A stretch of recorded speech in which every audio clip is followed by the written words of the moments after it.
Knight of the Seven Kingdoms Season 1 has finished, and I've immensely enjoyed the show, with a few minor exceptions. I've immensely enjoyed making videos about each episode, but I hadn't read the book before. Until now! I've read A Song of Ice and Fire, technically only once through, although I've reread pretty much all the chapters and scenes quite a few times for the sake of each of the characters I've made big psychological character analyses about. But I decided not to read The Hedge Knight because I wanted to judge this show on its own merit. I wanted to be thinking less about how it compared to the book than how well it stands on its own feet. Plus, you know, there are a sea of videos out there that have talked endlessly about all of the Easter eggs and who each character is in the family tree and what the backstories all are, and very few actually just discussing the meaning we can draw out, or talking about story structure, or the motifs, or all the kind of things that tend to interest me more. I don't know, maybe I thought that was my gap in the market, to be the guy who didn't know the book, or maybe I just thought it would be more fun if I didn't know what was coming, but it was very fun either way. However, I promised I would read The Hedge Knight after the season was finished, and then talk about the show as a whole, and the book as a whole, and what my thoughts are between the two of them. And I have a lot of thoughts, as you may have noticed from the length of this video. I mean, again, this won't be me offering all of the Easter eggs and explaining every minute difference, because, you know, some of the differences are so minor, it's not worth saying. I was actually surprised just how many of the lines from the show are ripped straight from the book. It's mostly very faithful. But I will be considering the kind of differences that, make a difference, how they might draw up different meanings, how effective they are in expressing those meanings, how effective the pacing is, the structure, the impact, and ultimately, which of the two I prefer. I know you'll all be annoyed if I don't give a definitive answer on that point, so I will try. So let's just get into it. Spoilers, obviously, for A Knight of the Seven Kingdoms and for the Hedge Knight novella, but not the later novellas. I, of course, won't be reading them until their respective seasons of the TV show are out. So, yeah, look at this cool train.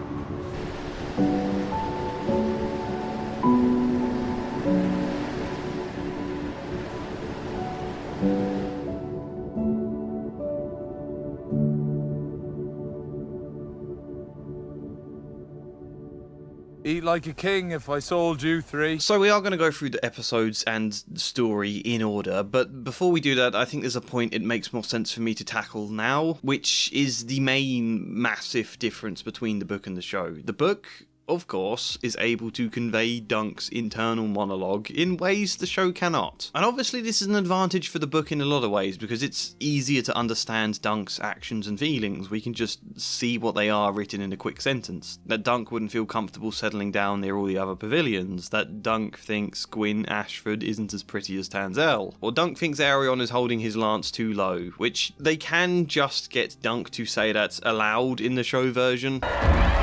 It's too long. But it doesn't quite feel as natural, because you now have to slow down the time of this joust for him to make that point clear. This kind of thing works a lot easier in book format. More importantly, you get all sorts of thoughts where Dunk is remembering things Sir Arlen said or taught him. He recalls all sorts of lessons he learned from Sir Arlen, and not only is that great for expressing how much Dunk looked up to him, how much he's still grieving what Sir Arlen was like, but also it's just quite interesting. I enjoy Dunk reflecting that Sir Arlen always said you shouldn't get too attached to your horses because they may die, but then also realising that Sir Arlen never took that advice himself and would often seek oats or apples for the horses. Those kind of moments where he's reflecting on this man and understanding some of the nuances in what he said are really poignant, really important for conveying character and giving us a fuller sense of what Dunk understands as well. Where in the show, a lot of that is just inevitably lost by the medium. It's easier to spend a lot of the show not entirely sure how much Dunk understands. Has he ever fought with a lance, for example? Does he know all of the banners? It didn't even strike me until the book that Dunk doesn't know how to read and write, but like, oh yeah, of course he doesn't. These are things it's easier to bring up in the book. I think rather than trying to shoehorn in explanations about a lot of this stuff in the show, I think they deliberately chose to make it vague how much Dunk understands. Like, I think it's entirely deliberate we don't see Dunk fight until the trial, not even hear much of him weighing up his own chances, the way he constantly does in the books, in order that we can go into the trial of 7 with that added tension of, is Dunk any good? We have no idea whatsoever. The thing that's interesting though is, despite saying all of that, and despite how massive a difference this kind of thing is in a lot of stories, I actually have very little to say about it, because honestly, the fact the show doesn't have internal monologue barely makes a difference at all here. I think that's a testament to how well written this show is, but also how brilliant a job Peter Claffey gives in this performance. Sometimes it's even stronger for it, because there are a lot of moments where I find Dunk's thoughts in the books a bit too much. For example, when it's conveyed to us that Baelor, after the trial by 7, is speaking a little slurred. "I need good men, Sir Duncan. The realm." His voice sounded oddly slurred. Perhaps he'd bit his tongue. Like, is that line necessary? Perhaps he had bit his tongue? There are a lot of moments where I think Dunk's obliviousness just gets overemphasized to the point of bluntness and repetitiveness. Egg says this line, for example, "I won't need to go to the castle, will I?" Why not? One day, I mean to live in a castle. I hope to win a place above the soap before I'm done. The boy said nothing. Perhaps he fears to enter a lord's hall, Dunk reflected.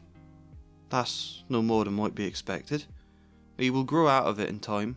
That example's less bad, but there is this kind of thing a lot in the books. Never enough to be grating or bad, but I think the comparative subtlety you can pull off in a visual medium works a lot better. Because you don't have to have Dunk say or think anything, you can just have a shot of him looking confused, for example. Or sometimes not even that, it's obvious to us as an audience that Baelor's voice is a bit slurred, and not placing any emphasis on it beyond that, I think builds better tension as the audience gradually realises, oh, something is really wrong here. Instead of Dunk having to keep internally thinking about Tanzel all the time, you can just show him behave awkwardly around her in a way that creates comedy. Or you can have Egg tease him in ways that strengthens their bond. I really like Egg going, ooh, when he passes Tanzel. In fact, my favourite change here is in the books, Dunk looking at the shooting star and thinking that the luck is his alone because all the other lords are in their tents and won't see it. Dunk just thinks that, where in the show, it plays out as dialogue between Dunk and Egg that serves to convey the subtext of Dunk now warming to Egg as a person and Egg being pleased to realise that. Falling star brings luck to those who see it. Go to sleep, boy. All the other knights are in their pavilions by now, staring up at the silk instead of sky. Do you want a clout in the ear? So the luck is ours alone? That's such a massive improvement here. I think spreading out a lot of Dunk's internal thoughts into dialogue instead is a big part of what makes his and Egg's bond so sweet, to the extent I much prefer it in the show. I think there is a much stronger bond between the two. And there's obviously all the other tricks you can do, like talking to the horses when he needs to convey his feelings, or playing out being a city guard. Stop raping, sir! Flashbacks are the other big one, which is how they bridge the fact we can't have Dunk reflecting on Sir Arlen in dialogue all the time.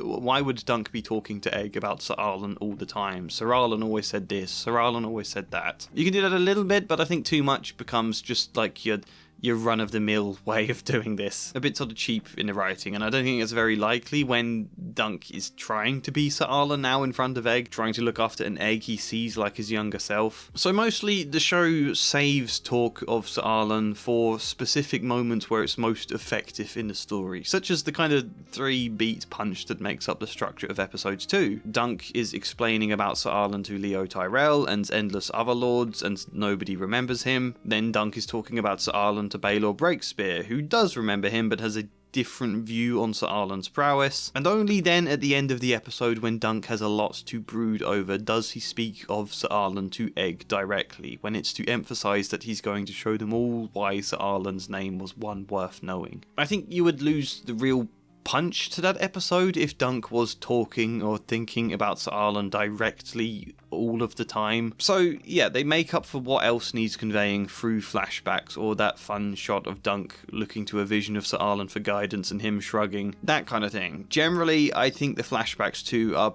pretty effective to bridge this gap. However, we will talk about the flashbacks of episode 5 later on. That seems to be a big contentious point. Overall, this is all to say, whilst there are advantages and disadvantages to both that are going to crop up quite a lot this video, I think the loss of internal monologue has a negligible effect on the show's quality, and that's a real testament to how well written it is. Very effectively conveys Dunk's character without need of his internal thoughts, but also through the mood of the story. I think this slower, more ambling pace to the show where they can just lie about on the grass for a scene, and reminds me that, damn, I used to do that when I was young, before phones took over the world. Can you remember just lying on the grass in the sun doing absolutely nothing for an afternoon and it being the best thing in the world? It makes me want to say, Stop scrolling. sir.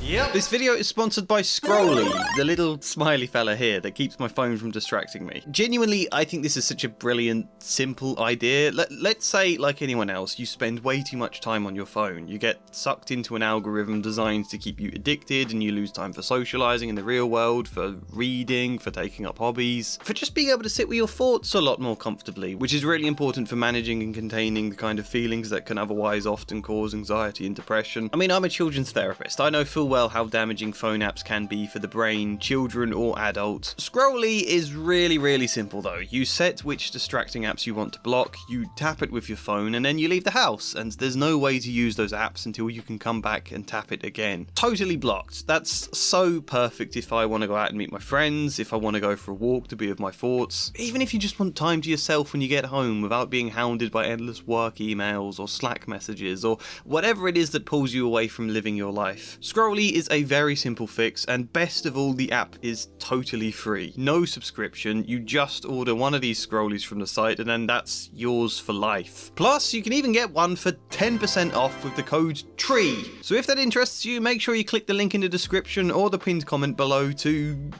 yeah, just to reclaim your life a little bit more. Scrolly. Is it short for Duncan? Yeah. Yes.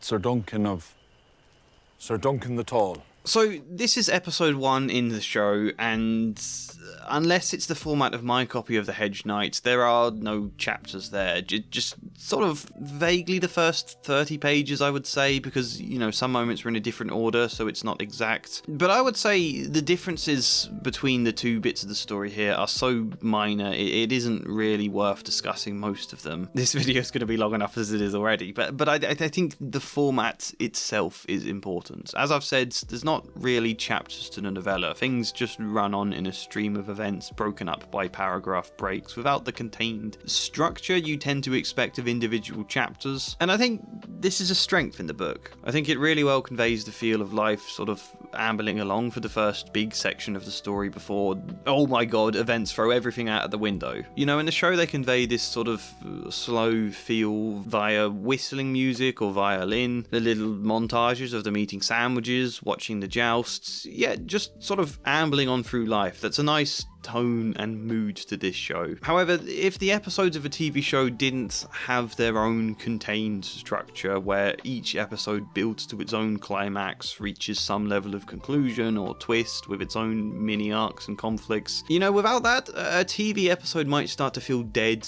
But in a novella, or at least this type of novella, it doesn't matter too much. You can just have Dunk go and talk to Pate about some armor for a bit, and then Dunk bumps into the Kingsguard for a moment, or Dunk talks to Sir Stefan or whatever. He can just bounce about a bit more, and it's not to say those scenes don't have meaning in the book, because they obviously do, but they don't have to build to a more emphasized conclusion of sorts within the next few scenes. It can move a lot slower. The whole novella is itself the general arc without needing so distinct mini ones all the time. And I think it's for this reason a lot of people in the comments have suggested they prefer the pacing of the book, because it doesn't need to sort of pad things out a bit to make sure little arcs can occur each episode. It can just flow in a much more succinct way, and you will see what I mean a lot more with the later episodes. But for episode 1, the arc is basically twofold: Dunk feeling increasingly out of place, and Dunk warming to Egg. There's also to some extent Dunk slowly not putting up with people's mockery anymore, but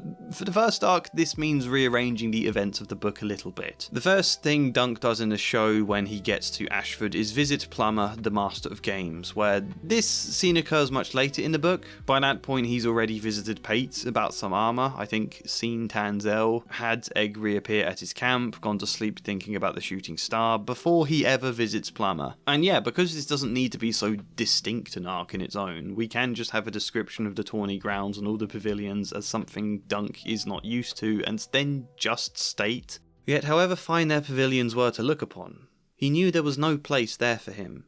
He knew full well that if he made his camp upon that gaudy field, he would need to suffer both silent scorn and open mockery.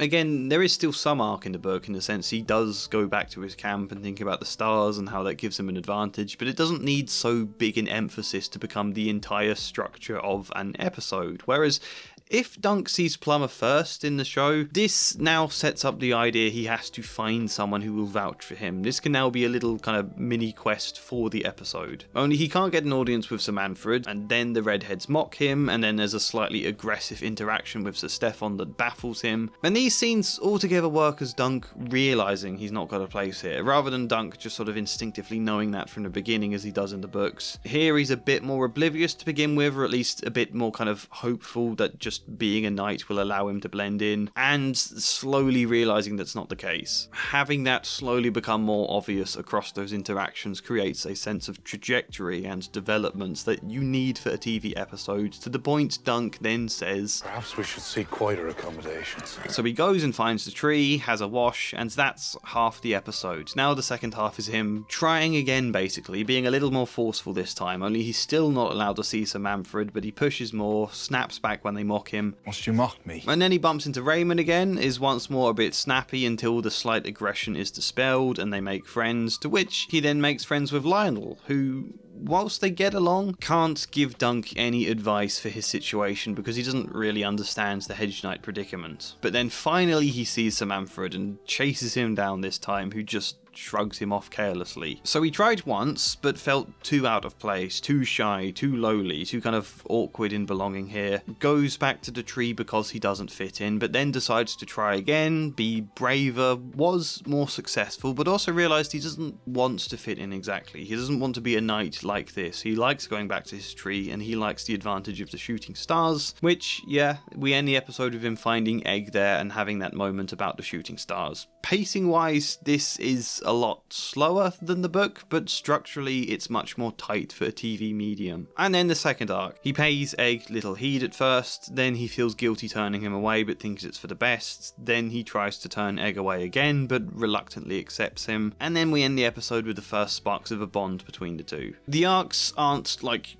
blinding, super deep stuff going on here. I mean, admittedly, I talked a lot more about the theme in my individual videos on this show. I don't want to just retread the whole same ground making the same analysis. However, generally the arcs don't need to be super deep. You don't want them too much here because then it would undermine the sort of sweet, slow, ambling tone of this show. You don't want too much drama. It's a really good amount to create a really strong arc that emphasises his social standing, his feelings about that, also his naivety about what a knight is supposed to mean. And of course, Dunk meeting Lionel Baratheon here is entirely the show's own invention, and it's a brilliant one. Lionel will of course fight for Dunk in the Trial of Seven, but they don't even talk in the book until then. For a TV show, we need to not just flesh out his character more, but create some semblance of a dynamic between him and Dunk, and so establishing him now is a very good idea. It is my favourite scene this episode, the humour of Lionel thinking Dunk wants something but he's only in his tent for supper, the vague flirting from Lionel that Dunk completely fails to notice, the advice that the gods made you tall, so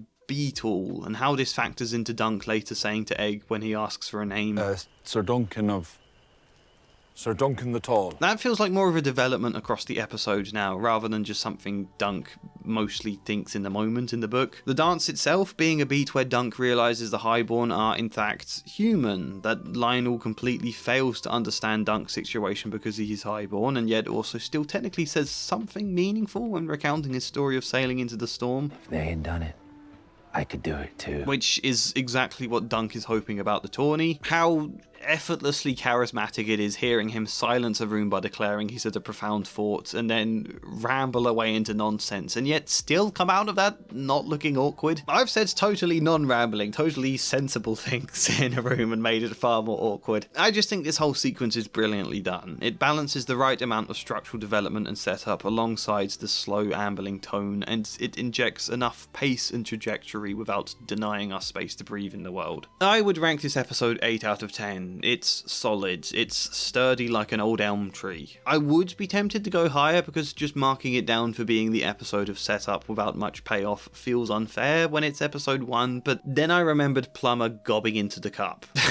Don't get me wrong, I like the diarrhea joke. It didn't make me laugh, but it's an effective method of undercutting Dunk's idealised aspirations here with the reality of who he is. But Plumber gobbing into the cup, just, I don't know, spitting I'm fine with. The noise he makes drawing all the phlegm into his mouth, though, it just makes me shudder. So much so that when I saw Plumber again in the distance in episode 3, I said out loud, "Oh god." And Kirsty looked at me like I was predicting some tragic event is going to happen in the story or something, but no, it was just the idea I might have to hear him gob again. Nonetheless, I can't knock too much off the score here just for having a joke I didn't personally enjoy. So 8 out of 10. And of course we are going to be ranking each episode, even though it's a bit arbitrary. It's still fun, and it's a classic YouTube etiquette thing. And we can also compare it to your own rankings, because I did a poll for every episode, didn't I? YouTube only allows 4 options on polls nowadays, which is really annoying, but each episode I let you pick from brilliant,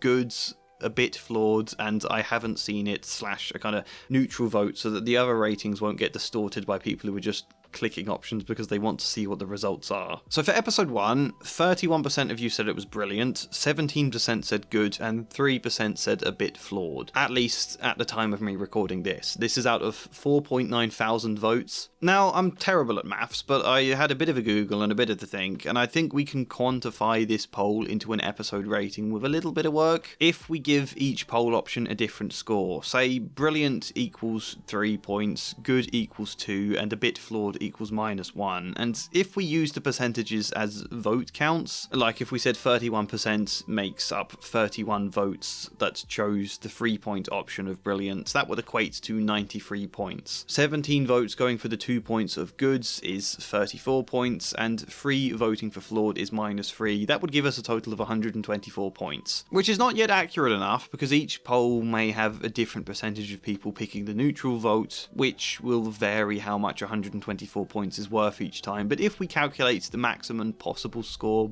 based on the percentage that did pick a non-neutral vote, then that would have been 51 votes times 3 for the 3 points is 153 points. That would have been the maximum here. So episode 1 then scored 124 out of a possible 153 points. 125 divided by 153 equals 0.81, which we could take as 81%. And that looks about right. A kind of Rotten Tomatoes score of 81%. That looks the right kind of score I would expect. Maybe my maths isn't terrible. I don't know. Let's discuss episode 2. You're not too tall.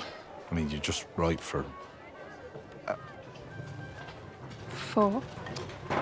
Puppets. We've already kind of discussed the arc in episode 2. No one remembers Sir Arlen. Baylor somewhat remembers Sir Arlen. Dunk broods on how he will show them what Sir Arlen's hand was wrought. I really like the addition of this ending scene. In the book, there's only really one scene where Dunk talks to Sir Manfred about Sir Arlen, where here he's cycling through lots of different lords and knights, and that adds an extra layer of pain for him here, realising how little people know or care to listen, and it makes Dunk's anger at the end of the episode so much more fitting. I think it's a really good conclusion that, yes, just because this man lacks renown and his heroic deeds are not worthy of song, and he's not a glorious, shining-looking knight, he did drink a lot, he was nonetheless a good man. His goodness matters much more, and Dunk is going to show them just what his goodness and care for Dunk amounted to. Like with the Lionel Baratheon scenes, this is another good addition to the story, and I will probably say that a lot this video. I'll say, here is the simpler way the book did it, and now here is what the show added instead, and here's why this addition adds a lot of weight and all sorts of things, and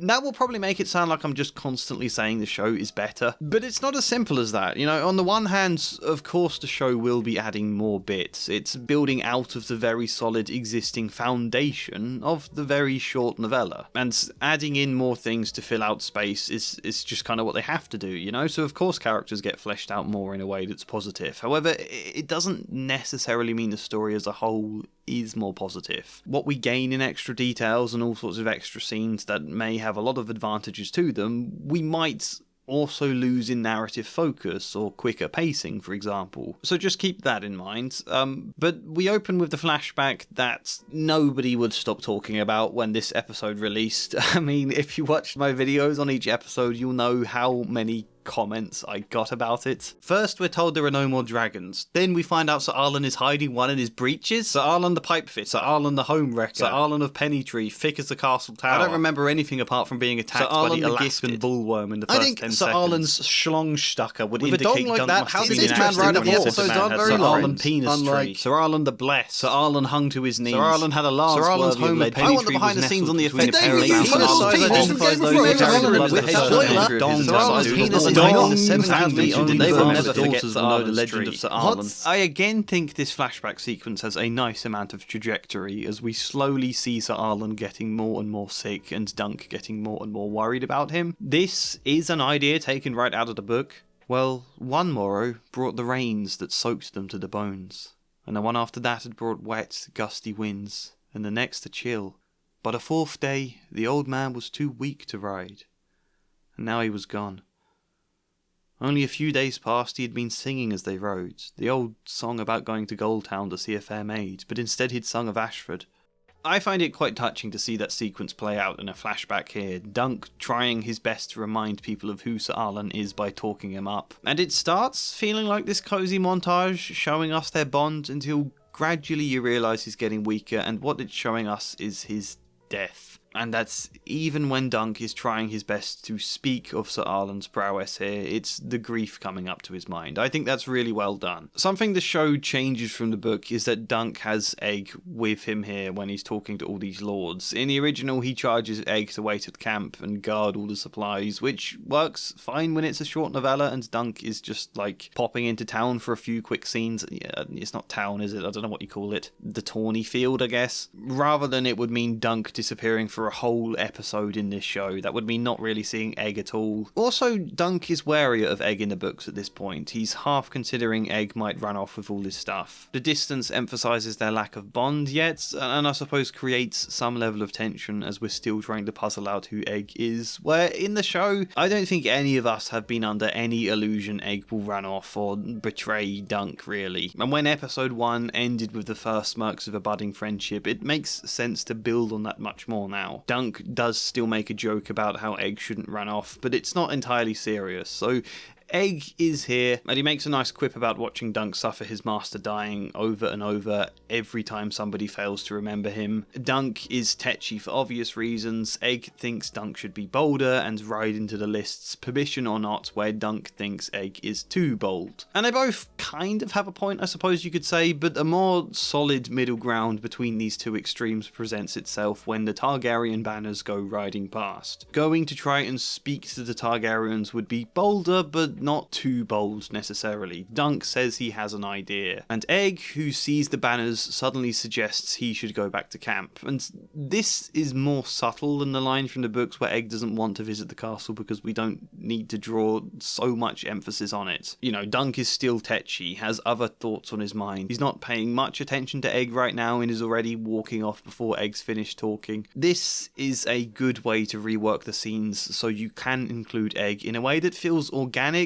in order that more of a bond can start to build. Many of the other scenes are the same though. He bumps into Aerion. Dunk in the books tries to sell his horse. I forget which one it is. I think it's Chestnut to Lord Ashford's master of horses because remember he's already seen Pate the armourer at this point and he knows he needs more money. That's why he goes to the castle and then accidentally kind of ends up bumping into Baelor. Whereas we haven't yet visited Pate in the show. For one, I think it makes more sense to have that scene after he knows he's allowed in the lists. I mean, why would you commit all this money until you're sure you can enter? And secondly, we again can't have internal monologue of Dunk thinking, I need to get some armour so I look more lordly, as he basically thinks in the book. I mean, you could have some exchange with Egg about that, but I think the most natural thing is to bundle this beat in with the idea of needing a new shield. So it's after Baelor says, You must needs find a new device, sir.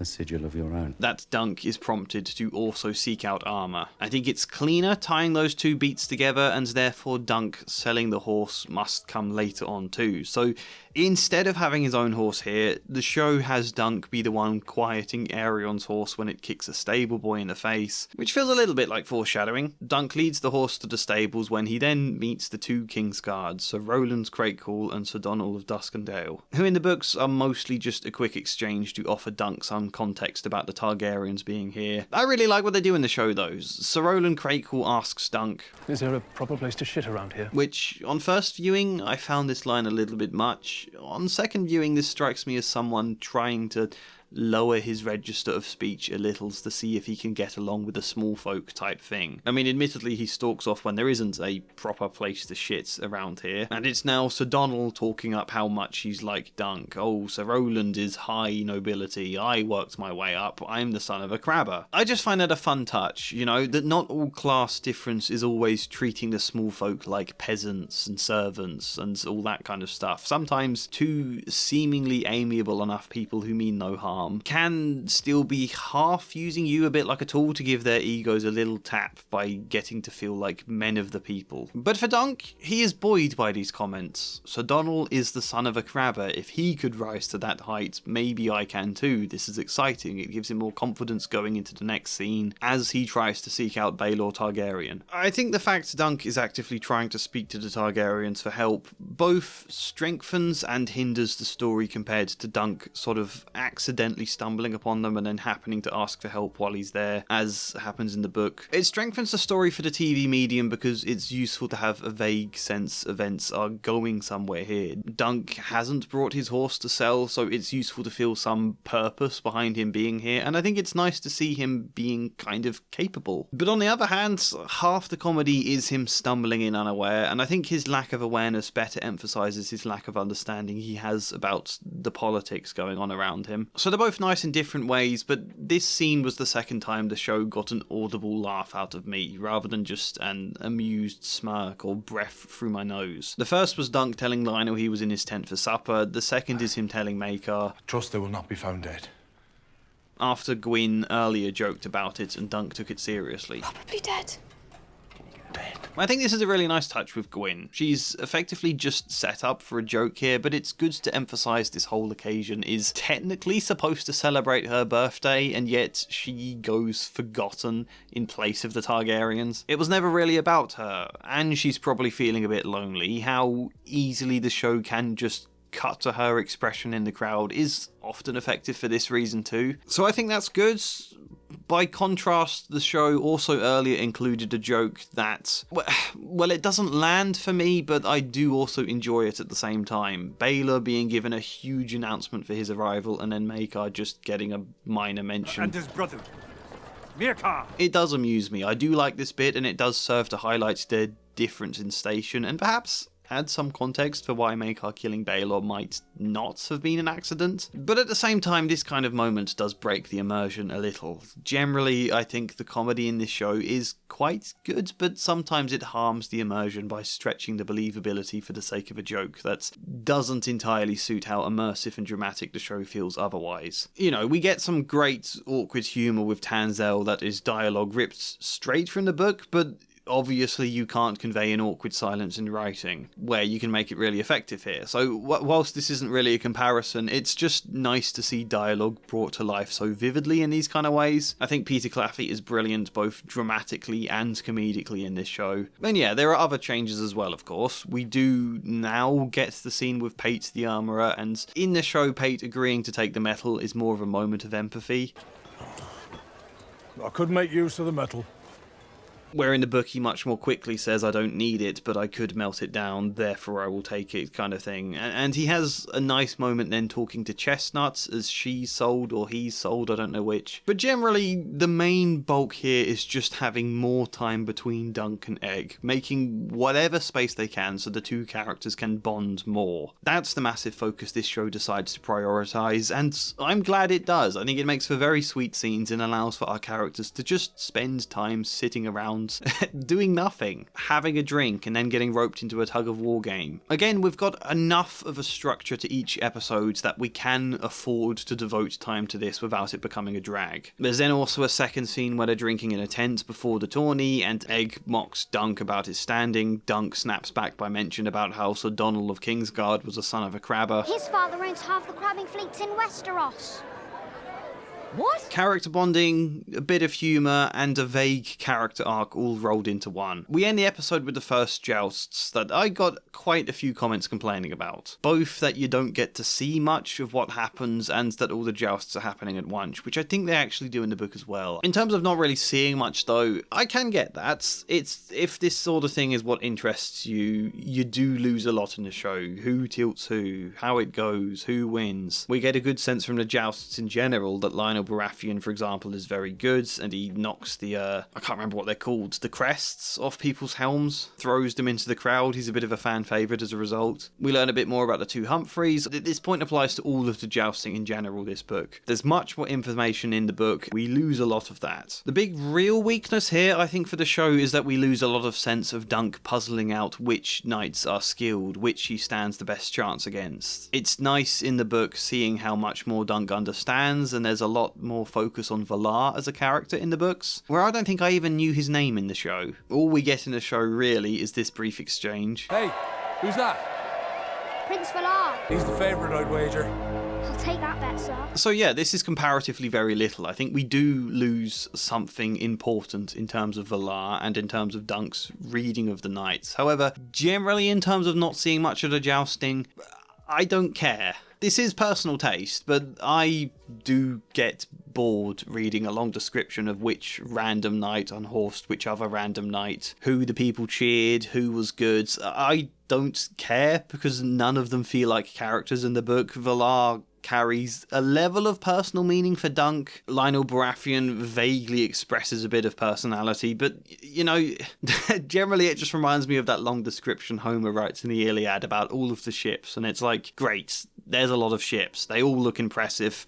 Why am I supposed to care? How everyone did at a joust is just a bunch of knowledge. It's just information I have little interest in unless there's something more purposeful about it that matters. I found my attention waning for those descriptions, even though they're quite short, and I know that's personal taste, but yeah, it means I'm not bothered we barely see anything in the show. The show focuses instead on what's purposeful, and that's Dunk's feelings here. It hones in on his impending panic attack. All of the action becomes a bit of a blur as he realises, oh god, jousting is dangerous. I might die. Also, I'm not as skilled as they are here. Even if I survive, I might lose. Am I mad entering the lists? I much prefer that being the focus, and I think too much information about the jousting would undermine the impact of that. So as I say, I don't care, and then we get the end scene I really enjoy. So overall, I think that amounts to an episode that's slightly better than the first one. Again, very solid, and the end of it left me really looking forward to episode 3, thinking, oh yeah, now we're going to get the jousting, now we're going to see what Dunk is like. And of course, we don't get that in episode 3, but I was left really excited by this episode. It's again all very tightly written. I think it's less flawed than the first one. Again, the flaws are all very minor. I would score this an 8.5 out of 10. Less of you voted on the poll this time. 2.5 thousand of you. I mean, the first poll getting 4.9 thousand votes is unusually high for my channel. I mean, even 2.5 is an amount that's high for my channel. But for episode 2, 36% said brilliant, 15% said good, and 2% said a bit flawed, which scores us 136 out of a possible 159 points, which amounts to a rating of 0.855. So yeah, 85%. Exactly the same as I said, which is fun because I jotted down my ratings for all the episodes before calculating what the polls suggest. So it's kind of nice to see that we're all of one mind. I'm sure that's definitely going to continue for the rest of this this video. For now, let's discuss episode 3. Country was in peril, the anvil was a rock. The hammer smashed the bastard with his giant veining. Now, on the one hand, it's disappointing to still not have the big event, the jousting. Of course, the jousting is quickly replaced with the Trial of Seven, and that's a really nice level of subversion. David and Dan with Game of Thrones gave subverting expectations a bad rep, I think, but George knows his shit. You can make a really succinct point in your story by setting up one possibility and then switching it at the last second. We've come in expecting a nice tourney full full of glory and knightly acclaim and people putting on a great spectacle for the small folk, but then suddenly, nope. Glory is bullshit. Here's a load of people grappling in the mud, fighting for their lives over a trial that should never have occurred. You subvert expectations to actually make a point, and this twist, I think, is the making of the story more than anything. This is what elevates it from a cozy story of a good man becoming a knight into one that actually explores what knighthood means. Nonetheless, at this point in time, I had been expecting the tourney. I was looking forward to Dunk competing in the tourney. Episode 2 ended with a sense that that would be coming next, but then this is just another episode of Dunk and Egg wandering about, making sandwiches, talking of Alice Three Fingers. On the one hand, it is a little frustrating. This is a problem you don't get in the books because there isn't the same rise and fall of tension you get between TV episodes. Structure generally builds to this climax where Arion attacks Tanzal and Dunk defends her, as opposed to building to a climax each individual episode that then has to dip down again before a climax to the end of the next episode. I started to get a few comments at this point suggesting the writers were milking the show, stretching it out for extra episodes to make more money, and I don't think that's a fair assessment at all, but I get some of the root frustration behind that. It is also a bit annoying how we realise the tourney won't be happening this episode. Egg just suddenly tells Dunk, "Oh yeah, you can't joust today, that's only for the Knights of Noble Birth. Sorry, wait until next time," which does somewhat make me feel tricked. I mean, they do that about as well as you can expect them to, but after episode 2 ended with Dunk saying, "I'm gonna show them all when this tourney starts," it's always gonna feel a little bit like you have been tricked, you know? So it is a little frustrating. However, I very quickly stopped caring when this episode turned into the sweetest 30 minutes of television I've watched all year. If waiting another episode after this for stuff to happen means we get Dunk and Egg eating a sandwich and chatting shit about owning a farm, then I am all for it. Hell, delay it another 10 episodes so we get more of this. As I said, their priority was emphasising the bond between these two as much as possible, and they absolutely knock it out of the park here. My favourite moments being how appetising these eggs look. It makes the food in Studio Ghibli movies look bland by comparison. Oh, also the way Dunk laughed after Egg is scared by the prophecy. What?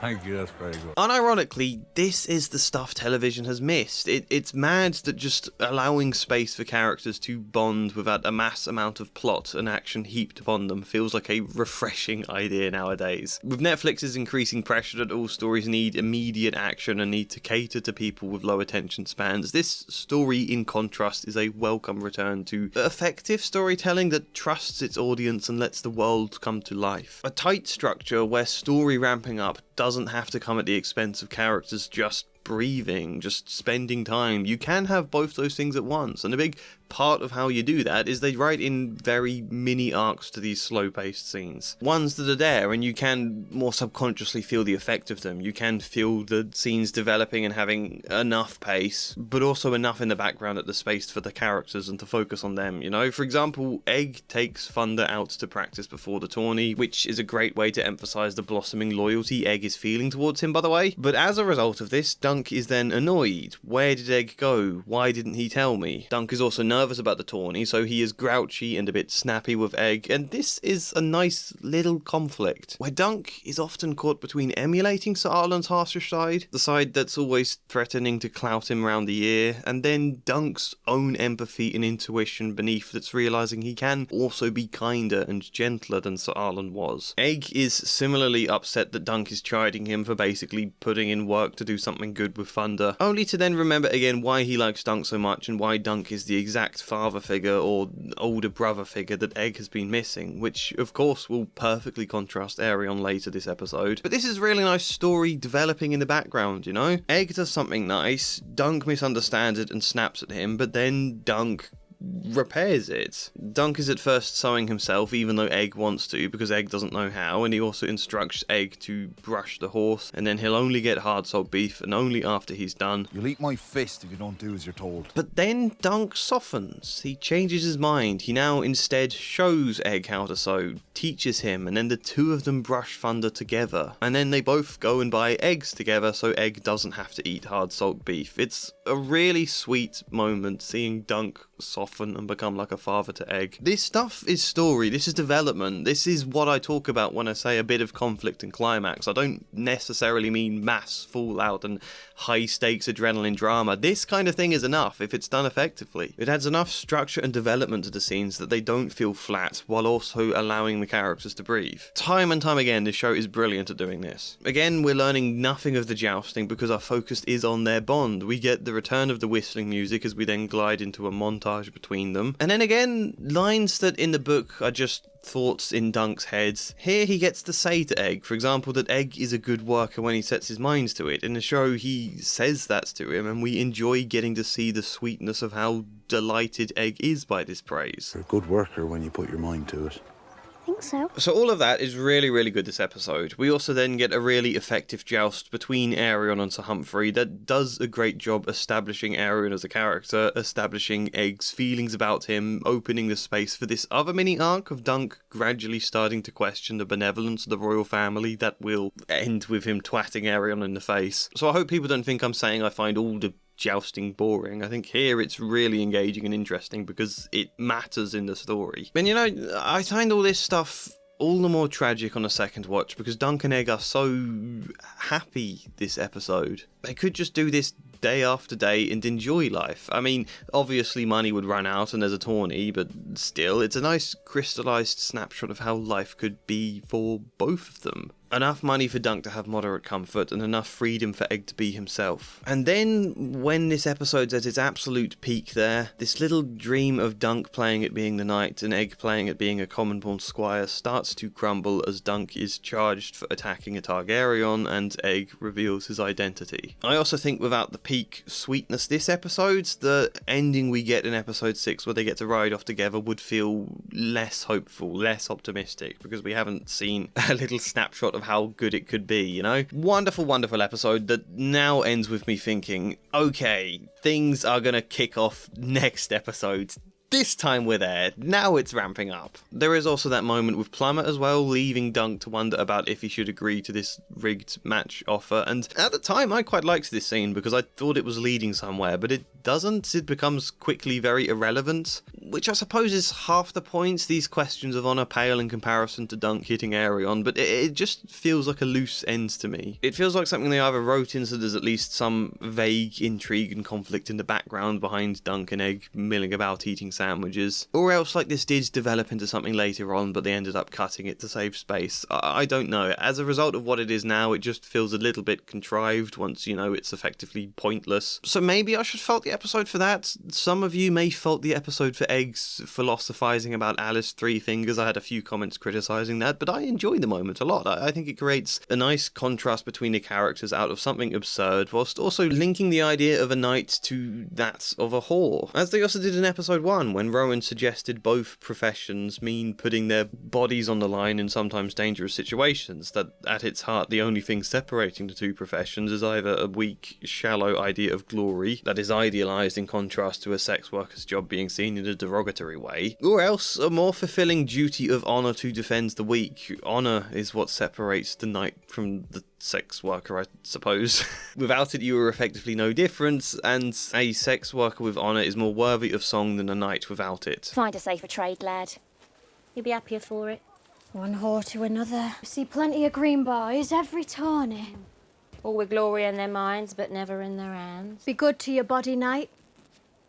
Last one you like to have? I think. I'm trying to talk about different things to what I said in each of my individual episodes, so it's not just repeating the same points. As a result, we haven't discussed the ending with Arion here too much. I've done that before. The things I should probably fault this episode for feel very, very minor when set against how much I love all of the Dunk and Egg scenes. This is my favourite episode. I'm giving it a 9.5 out of 10, which is, by the way, I've forgotten the word, but scaled in relation to this show, I suppose. Relative, that's the word, isn't it? Not deliberately, but it's like hard to think the context of all the other TV shows I've ever watched and rank and judging this on the same scale as them, you know? Like ages ago when I made videos about Ted Lasso, I gave some of those episodes a 9 out of 10, but that was in relation to Ted Lasso. That was my head being caught up in that show and being excited about it. But I think a 9 out of 10 here is a lot higher standards expectations, then a 9 out of 10 I would give to Ted Lasso, because it's relative to what my expectations are for the show. So yeah, in that sense, for me to score this a 9.5 when I already had really high expectations is really special. Only 1.9 votes on the poll this time, but 49% said brilliant, 10% said good, and only 2% said flawed. So that's 165 points out of a possible 183, which is 0.901, a 90% rating. I wonder if this will be the highest ranked in the polls. Maybe episode 4 will be. Would you not have done the same? I might have. But I'm a prince of the realm, not a hedge knight. Don't all knights make the same oath? To protect the innocent? Now, I talked a lot in my individual video on episode 4 about how refreshing it was to see two characters just resolve conflict like mature adults. Episode 3 ended with Egg revealing his identity and Dunk feeling tricked and betrayed and angry. But then they talk this episode. Egg is visibly remorseful and very earnest in his care towards Dunk, and while Dunk is still angry, he again recognises this. Remembers Egg is a child who did mean no harm. While his first reaction is anger, again as we've seen before, his second reaction is empathy. They patch it up within the first few minutes of this episode, and I really like that. I sometimes get fed up with TV shows making huge drama out of every moment of conflict for the sake of more tension. Let's see people actually be capable humans for once, as is basically what happens in the book too. Again, it's mostly the same dialogue, but I think the structure does affect it badly here. As I say, I don't personally mind this example. I think it does work well, but it is still another occurrence of one episode ending with an ominous sense of, oh, things are going to kick off. We ended with very deliberate zooming shots on Egg and Dunk's hurt expression as he stares at him, and music that sounded like Desiree. We're led to imagine there might be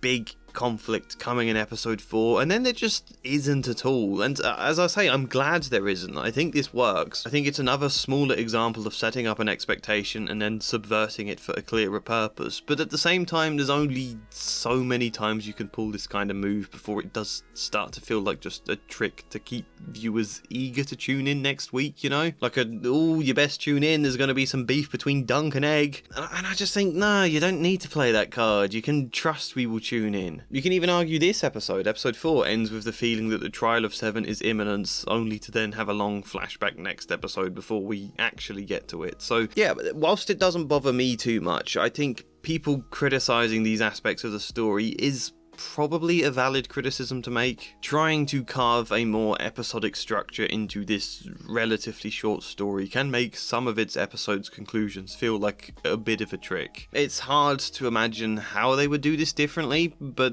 I think it is probably still a bit of a flaw. Anyway, as I say, I still love this example, and it's a really good scene between the two of them, and I like how we then go into the next scene with Dunk telling Baylor, The boy won't spill, your grace. He's a good boy. Good squire, and he meant no harm. I know that now. This is a line from the book, except in the book, Dunk just says, I know that. I like the inclusion of the word now at the end, because it better emphasises Dunk did genuinely feel betrayed at first, and also makes you wonder where exactly did he change his mind. Was it in the cell when he saw Egg crying and it made him soften, or was it right here after Baylor's remark? Also Duncan a cup egg on. Try not to spill it on him. Was that line a realisation for Dunk of, oh, I get why he would want an escape, it makes sense now. That scene then ends on the question of how good a knight are you, Sir Duncan, because, of course, a trial by combat is coming, until, after the title card, Aerion demands a trial of 7 instead. I really respect this episode for the fact it is able to, again, carve out a decent structure from what is basically just walking about trying to find people who will fight with him. Plot-wise, there's not technically that much that's very engaging, and I'm sure a lot of people think, why couldn't they have just got a quick moment of Aerion demanding a trial of 7, and then like one scene of Dunk looking for knights, and then have the fight take place this episode? Why did they have to string it out all this time and save the fight for next time? But this is a really, really important story development that absolutely needs space to breathe. This whole episode is cast under the darkness of a storm, and I love how ominous the whole build-up is. In the books, Sir Stefan basically pulls the same trick, says he will help Dunk find knights, only to suddenly be fighting for the Targaryens at the end. They make a bit more out of that here, which I think helps to kind of bookend this episode effectively. Stefan makes a much more passionate argument in the show for why he will help Dunk, informed also by Raymond's tirade last episode about the Targaryens. They're incestuous aliens, Duncan. Blood magicers and tyrants who've burned our lands, enslaved our people, dragged us into their wars without a mote of respect for our history or our customs. The only honourable thing a Targaryen can do for this realm is finish on his wife's tits. I heard that part about the tits from Stefan. Where are the dragons, Sir Duncan? Us Fossaways, we were here long before these others come to our shores, and our warrant will be here long after they are gone. You shan't die under my watch, sir. I promise you that. Where in the books, Stefan's passion is less emphasised, and then later on he's just very shrugging and indifferent about the trick he pulled, kind of acts like he doesn't remember. So Stefan shrugged. So Duncan understands me, I'm sure. I have a duty to my prince. You told him to rely on you. Raymond had gone pale. Did I? He took the helm from his cousin's hands. No doubt I was sincere at the time. Bring me my horse. I prefer the subtlety here, but I think the show version of Stefan playing up his actions a bit more suits this much better for the show when you are effectively using him to bookend the events this episode, because it places better emphasis on this like a twist. In the show, he clearly knew he was tricking Dunk. He ever so slightly revels in the fact. He boasts of becoming a lord as a result of it. I'm afraid you'll need 2 more.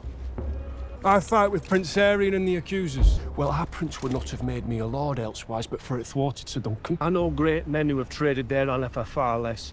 It was a bargain well struck. Which is doubly fun because for all he's complained about the Targaryens using other houses like pawns in their own games, suddenly Stefan is happy to be that exact pawn if there's a vague hope of some benefits to him in return. We need this slow build across the episode though, Dunk becoming increasingly tired with the politics of Westeros, reaching its crescendo when he cries out, "Are there no true knights among you?" Dunk increasingly daunted by the thought he will likely die the next day. The trial would not even feel half as weighty without taking the time to build this stuff up. I think too readily people nowadays confuse important building of tension with filler, because none of this is filler. We also get the very important moment with Pate where they talk briefly of Tanzel, and her going feels like a lost opportunity for Dunk, but he gets his shield, and Pate, who was previously pretty firm on his pricing, now charges Dunk only a copper. You know, we don't get the scene from the books where he turns up at the trial and all the small folk are cheering him, and he asks Pate who they're cheering, and Pate says a knight who remembers his vows. A lot of comments complained about not getting this moment, and I do understand. It is a very good moment in the book that summarises the themes better than any other moment in the story, I think. A lot of you in the comments informed me that Ira Parker explains the loss of that line in the show. Honestly, it was a mistake on my part. Not my first, not my last on this show. That scene was in the script at one point, then fell out. I agree that a knight who remembers his vows is the soul of the story, but I think that is still very much at the core of this show, even if I stupidly left out this scene. It may not be said explicitly, but Dunk's actions remain the same.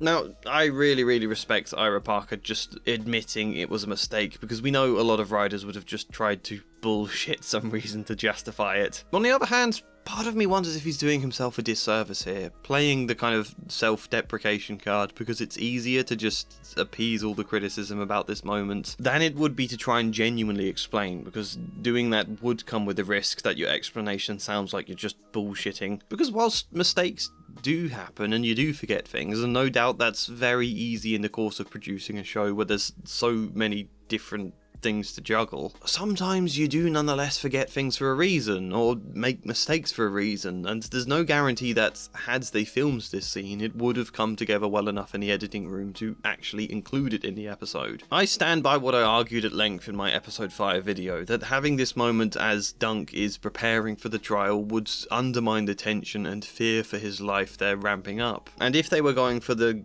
get up moment we get in the middle of the fight during episode 5, delaying crowd support for Dunk until then makes that beat twice as triumphant and cathartic, and makes it really impactful as well for Arion to realise, oh, I'm actually the villain here. Mistake or not, I do kind of wonder if part of Ira Parker sensed it would be hard to get the knight who remembers his vows line to work as well in a TV medium as it works in book format. So it is a massive shame to lose it, but I suppose I'm empathetic on that point and agree agree with him that the soul of the story is expressed in other ways regardless. I think the lack of that line is a fair argument for why the book might be better, but I don't think not having it here makes the show flawed at all, or makes the episode bad. Does that make sense? One example where I do think there is a bit of a flaw here in terms of the show is that Dunk didn't call out any of the knights directly, as he does in the book.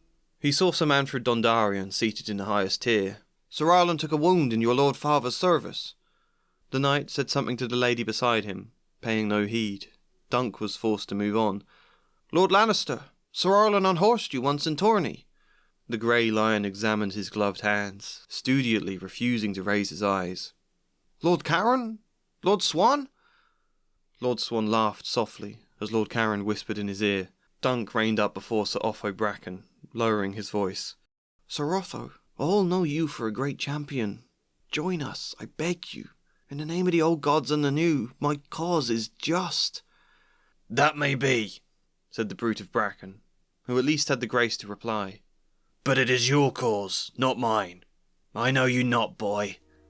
I think this is a great moment to emphasise how pathetic it all really is at heart. How can you call yourself the Grey Lion and then stare determinedly at your hands like a kid trying to avoid being picked by a teacher for an answer? I do think that idea is less clear without a moment like this, and I imagine sensing this episode needed some humour, they instead had Dunk generally ask them all who will stand and fight. To which the brute of Bracken stands up with dramatic music before letting out the farts and making everyone laugh. And I get that in a way. This does also convey how pathetic they all are with such a cheap joke delivered at a time where it's pretty cold and a nasty thing to do. You know, Dunk is effectively pleading for his life here, and then you stand up and do that. It reminds me of when Dunk told Rowan, "Must you mock me?" This is the same idea taken to another level. I don't hate it, but I definitely think it's worse. I definitely think this is one of the times where humour harms the immersion, and whilst mocking Dunk does allow his frustration to explode more as he then shouts, "Are there no true knights among you?" I do think him calling out each individual knight and getting no answer would express that point better. That's at least my gut instinct on it. However,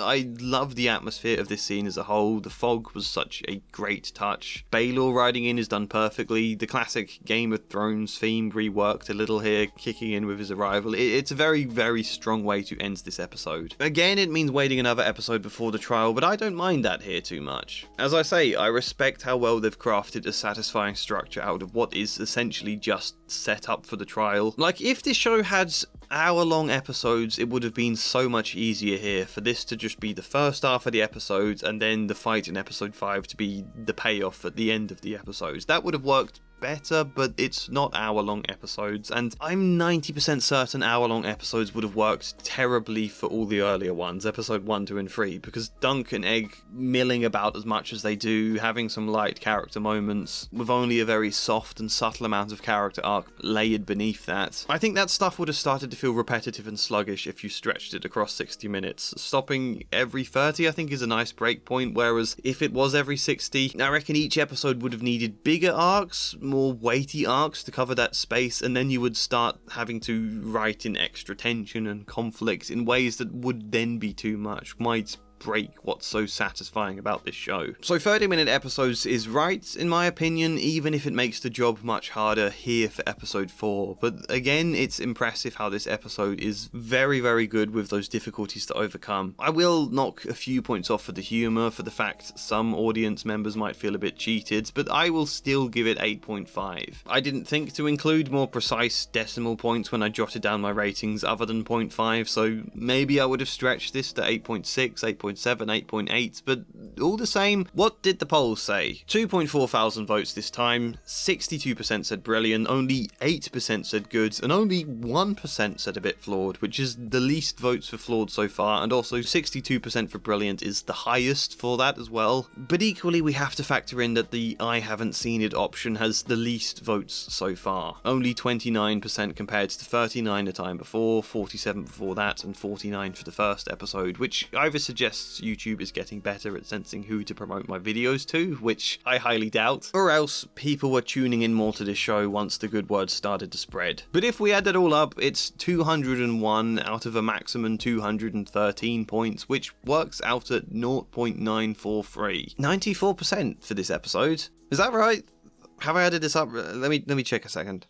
Yeah, it is. Episode 4 is the highest ranked episode according to my definitely reliable poll data, 3 points higher than episode 3 scored. I find that surprising, but also very heartening that people can still appreciate an episode of setup in television. I asked Kirsty what her favourite episode was, and she said episode 4 as well, so maybe it's just me who prefers the third one. So that's really nice here, but can people appreciate an episode of flashbacks? Helmet's crushed down the back, your grace. It's smashed into the gorget. Brother's mace, most like. He's strong. Now, as much as I said I got a bit bored by descriptions of the earlier jousting in the book, that I find it a bit of a block of information, and that I'm glad the show decided not to show us every minute thing that occurs, but instead focus on the emotion and the mood of the scene. As much as I stand by that, I did really enjoy the description of the Trial of Seven in the book. And partly that's because I was listening to some of the battle music from Expedition 33 while I was reading it, which makes anything more intense. But mostly it's because this event does matter. I am personally invested in Dunk as a character. There is weight to his rivalry with Arion, if you can call it a rivalry. There is concern for Dunk's life, and George R.R. Martin makes the similar decision to not show everything that occurs, but zero in on Dunk's perspective, because it's easy enough in writing to just have a line or two after the fact from someone else mentioning what happened. From all the comments I read on the videos complaining about the battle in the show, I was expecting the book to have a massive description of all sorts. People commenting it was a shame to not see Beesbury fall, or to not see how Raymond was doing, or the Lance strategy. So many comments talking about some iconic Lance strategy. Where is the Lance strategy? How could they cut it? And it's just one line of dialogue before the fight where Baelof suggests they use tawny lances for the joust because whilst they're weaker, they have more reach than the lances Arion's team are using, and yeah, that's a nice idea. I don't see why Baylor couldn't have mentioned that in his pep talk, apart from maybe the sense of clever hope it would provide might undercut Dunk's fear and tension, or also the fact this strategy clearly fails terribly when both Humphreys die immediately. But regardless, I think this line could have still worked. I don't think it was necessary not to include it, but it's hardly a great loss. It hardly ruins the scene. It's easy to forget the point of a TV adaptation, even one intending to be as faithful as possible, isn't to include absolutely everything from the book. These kind of little moments I think work just fine as little extra tidbits you can discover if you do read the book. And again is one argument for why the book is better. You get all sorts of these kind of bits that you don't get in a show. However, it is not fair to use that as a criticism against the show, as though it makes the show flawed in any way. There is a difference between things readers enjoyed from the books, were excited to enjoy again in a TV format, and were disappointed to discover weren't included. There's a difference between that feeling and the lack of its inclusion being a valid criticism against the show's quality. Not to make it sound like all the comments I had were suggesting that, but I still think it's worth emphasising. I similarly don't care we never hear Lionel Baratheon, the Laughing Storm, actually laugh during the fight. The whole point is this fight is ugly and brutal and grim, and nobody comes out of it well. None of it is a positive spectacle. Not to undermine ideas of honour at all, but glory. Nothing is at all glorious about being a knight at heart, and even a fight for honour and goodness often requires grit and ugliness and persistence. I think hearing Lionel laughing would have undercut how tragic this whole affair really is. To me, personally, while it is a positive and it is enjoyable to read that kind of extra stuff in the book, I could not care less that it isn't included here. Maybe I would do if I'd read the book first, but that's not the perspective I've got, obviously. What I do care about is one of the best choreographed fight scenes, at least for medieval knights, that I can remember watching in a long time. People so often underestimate how much of medieval combat was exactly like this. And then the fog, the mud, the rigid fix on Dunk's point of view to heighten the feel of it so much more. You can almost taste the mood and atmosphere of this fight. You can feel Dunk's panic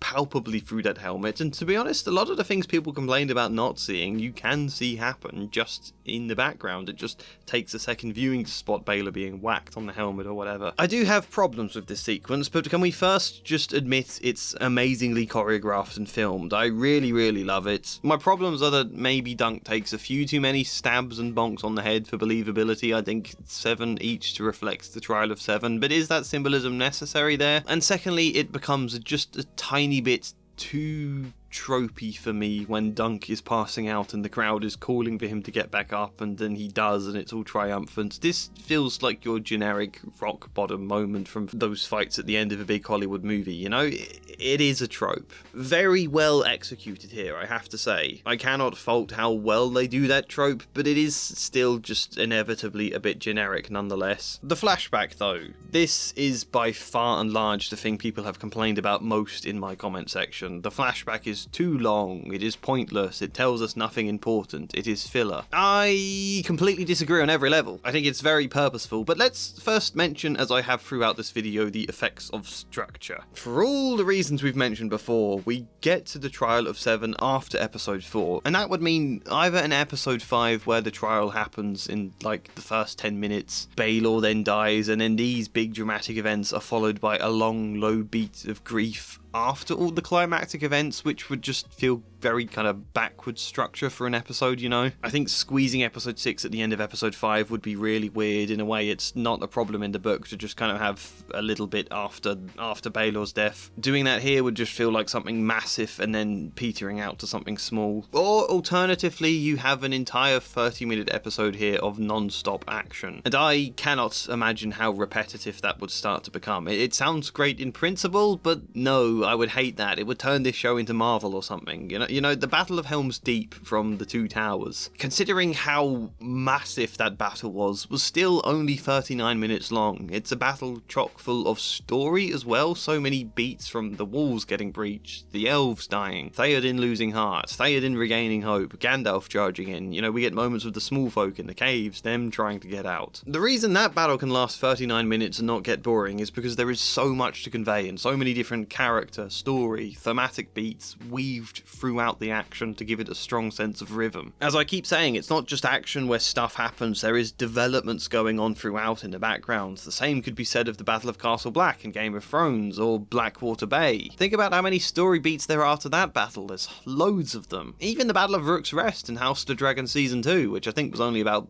15 minutes long. Those are all much bigger battles than the Trial of Seven, and all have more story and more different elements you can weave into them than what is essentially Dunk and Aerion slugging it out for a bit here. If you wanted to stretch it to an entire episode, it would either get incredibly repetitive and lose all tension, or else you'd need to come up with so many more story beats to cram in that they would start to feel contrived. As much as I say Dunk collapsing and then needing to be cheered to his feet is a bit tropey, it is at least a story beat, it is a development. You do need something like that in a TV medium. But if you made this action scene even longer, then you would need a ton more moments like that, and I think it would start to become a total mess. So first off, let's say that an entire episode of battle might sound great in your head, but not so much in practice. Secondly, the flashback is not filler. I think people are misunderstanding it and saying that the whole point is showing us Rafe die. Rafe, who looks the tiniest bit like Tanzel, Dunk's other love interest who was attacked by Aerion, showing us that to emphasise why Dunk attacked Aerion, that he lost himself to rage due to the trauma of what happened to Rafe. I don't think that's the point at all. I mean, okay, maybe it's one point, maybe, but it's hardly the big point here for me. Generally, I think there are 4 points. The first is the point the book is able to, because of internal monologue, to express in a single succinct line in the middle of the fight. He could vanquish the Duncan at all, but not Dunk of Fleabottom. You know, we see Aerion is more accomplished with lance, more skilled with sword, pushes Dunk to the brink until Dunk draws upon the more scrappy kind of fighting he would have learned in Fleabottom. This is a really nice beat that takes us from losing to then drawing on something deeper to instead triumph. Plus, it cements Dunk's identity. He has, for the most, been constructing this knight identity to play out. I would say that's even more the case in the show. I will get a new name and a shield and armor, and to an extent talk slightly differently. But this is really the moment Dunk discovers his identity as a knight doesn't have to mean removing or replacing his identity as Dunk. That the two can be integrated into one. Really, really essential that happens in the story, but you can't just explain that with a single line so easily in the show. We can't use internal monologue to the same effect. It would be really weird if you just had Dunk state that out loud. You've been defeated me as a knight, now try me as Dunk of Flea Bottom, you know? Therefore, we need a flashback to Dunk of Flea Bottom in order to express that his younger self need not be painted over, can still fuel him in the present as Sir Duncan at all, and it too emphasises Dunk is capable of fighting Scrappy. I've seen complaints that the flashback doesn't make this clear, but he bites Alistair's neck. If that's not fighting Scrappy, what the hell is? Secondly though, and this is what I like most about the adaptation, it's not just about fighting Scrappy, or at least it goes deeper than that, because what is fighting Scrappy about at heart? It's about needing to do everything you can to win for the sake of survival. It's about drawing on every ounce of energy and spirit and everything you have and never giving in, never giving up, total grit. That's what this flashback is about. Not so much fighting dirty as fighting until you have nothing left to give, and then still fighting even more, which is obviously exactly what happens when Dunk kind of dies and then gets up again. So in the flashback, when this knight from the Blackfire Rebellion is lying crushed by his dead horse, he does nothing but pray for his mother, or to the mother, to save him. I talked a lot in my episode 5 video about the motif of mothers this episode. He prays for salvation, but of course it doesn't come. And then Dunk tells Rafe he's reluctant to leave King's Landing in case his most likely dead mother comes back for him, and Rafe tells him you get nothing in this life by waiting, but just hoping for someone to come along and give you everything you need. Not people of their class anyway. They have to fight for it. They have to take it. And as a side point, I emphasise the line, "You want a family? Go out there. Get a family." And then the persistence and grit Dunk has to show just to get Sir Arlen as his family. He has to tail him for ages and ages in the cold and the wet and the wind and starving with a lack of food. I would add even putting up with this very grief-stricken Sir Arlen singing very annoyingly. Dunk can't just pray that the mother will grant him victory in the Trial of Seven. The idea that the gods bestow fortune on the virtuous for this combat is ludicrous. That's never going to happen. He was crying for his mother. Yeah, what's she gonna do?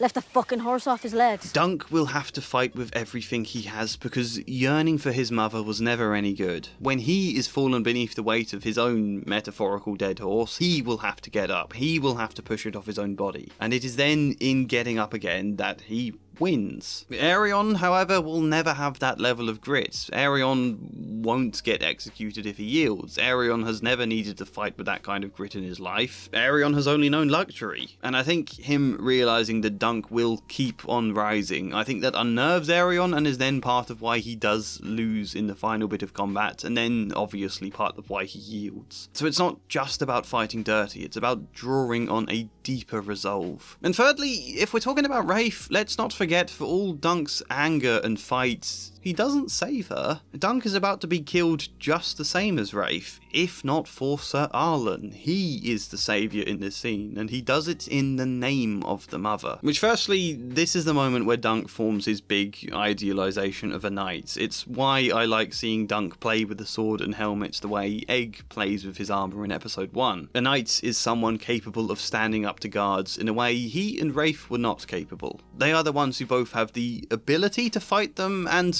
also kind of the right, the social positioning to kill a corrupt guard, to protect the innocent. It is seen as their duty. I think in Dunk's mind, seeing this, there is no repercussions for the idea of a knight protecting the innocent. It is what they're supposed to do. Therefore, if he protects Tanzel, he is absolved of all possible repercussions, you know? This perfectly explains a lot of his naivety about knighthood, and it is a perfect contrast to what the idea of knighthood means in episode 5. Ugly, pointless brutality for the sake of one man's pride. Dunk fought to protect Tanzel not as he once fought to protect Rafe, but as Sir Arlen once fought to protect him. That's the key, in the name of the mother. The point isn't just trauma and rage for Rafe bursting out again when he fights Aerion. The point is knights are supposed to be allowed to do this in a way a young Dunk and young Rafe weren't allowed. Which also, fourth, it's all in the name of the mother. Not the mother herself saving anyone. The mother herself never saves anyone. You can't wait on divine intervention. That's not going to happen. Or I suppose maybe it is to an extent in the books, because magic does exist and we see some of it in Song of Ice and Fire, but beside the point, the gods are fragile. Honor and compassion and mercy are fragile concepts. However, they are still worth fighting for. They are still ideals people themselves must fight in the name of. No matter how much grit and ugliness that fight requires, if people do not fight for those concepts, then they are lost. Dunk in this trial is not just fighting for his life, but fighting in the name of the mother. All her ideals will be lost to the world. She requires people like Dunk in order for those ideals to exist. Which, by the way, is not a virtue Rafe fought in the name of. Young Dunk says he thinks the Blackfire War is over, but Rafe points out the Blackfire's pride is wounded, they will want revenge, nothing is over. You can't just bank on others to let bygones be bygones. No one forgets shit.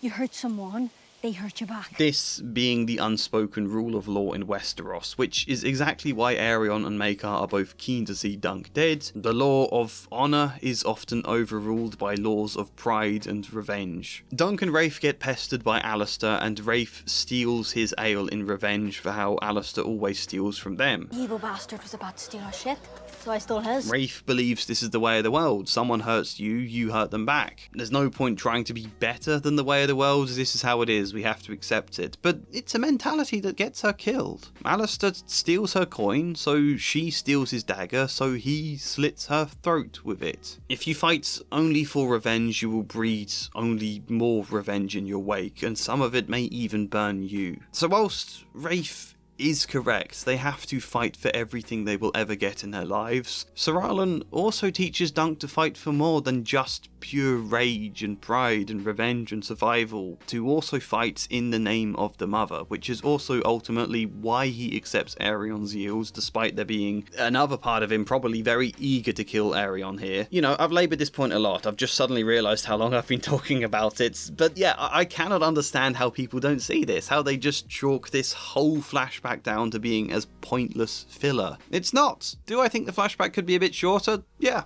I suppose. I was also annoyed at first when I worried Dunk was just going to get knocked out at the start and then wake up after the fight.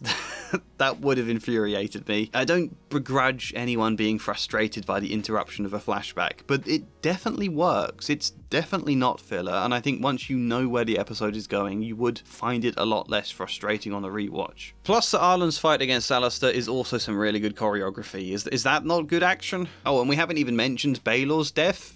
Yes, that is a beautifully executed tragedy. I cannot fault that scene whatsoever. I got a lot of comments as well saying they found this episode too brutal, too dark, too much of a return to the classic Game of Thrones, let's make everything as awful as possible because David and Dan failed to understand that George R. Martin is actually an optimist at the heart.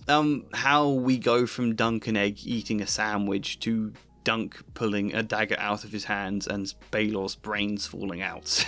It is quite the contrast, but it is not a subversion for the sake of subversion in my opinion. I think we need the darkness here. This story has never argued honour and virtue weren't fragile concepts. They definitely are, and it is all too easy in life for a good man to fall into cynicism about them. I think we need to see the darkness specifically so we can see Dunk overcome it. Also, I should add, so we can feel the weight of what Egg himself is at risk of losing himself to if good people in the world don't make the effort to look out for the innocent. Specifically so that when we get to the end scene of them riding off together in episode 6, it means more. It feels like a triumph over something greater rather than just more of the same. So I would give this episode a 9 out of 10. Its highs are 10 out of 10, unquestionably, but as meaningful as the flashback is, I'm still not going to pretend it's perfect. I think the structure of it could be a bit tighter, and I think neither Rafe's or Young Dunk's acting fully convinced me, even if they weren't bad. I think a 9 out of 10 is fair.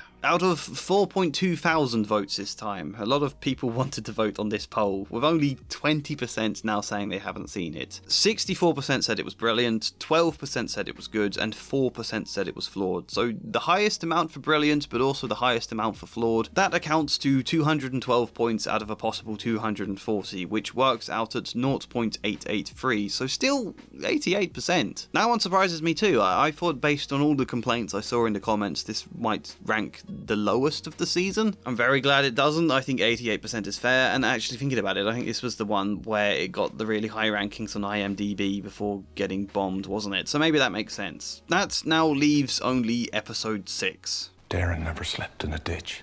All the beef Arya never ate was thick and rare and bloody. I miscalculated the book in terms of the ending. I started reading it a few days before episode 6 came out. Got to just before the Trial of Seven, I think, which was like page 100 or something, and I thought, don't read any more until episode 6 is out, but look how much is left so I know how much time I need to factor in to read the rest of the thing. And I flicked forwards and it looked like the story ended at page 176. So, right, another 76 pages. I'll read them later on. After episode 6 was released, I came back to read them and suddenly discovered there were like 3 pages of text after Baelor's death.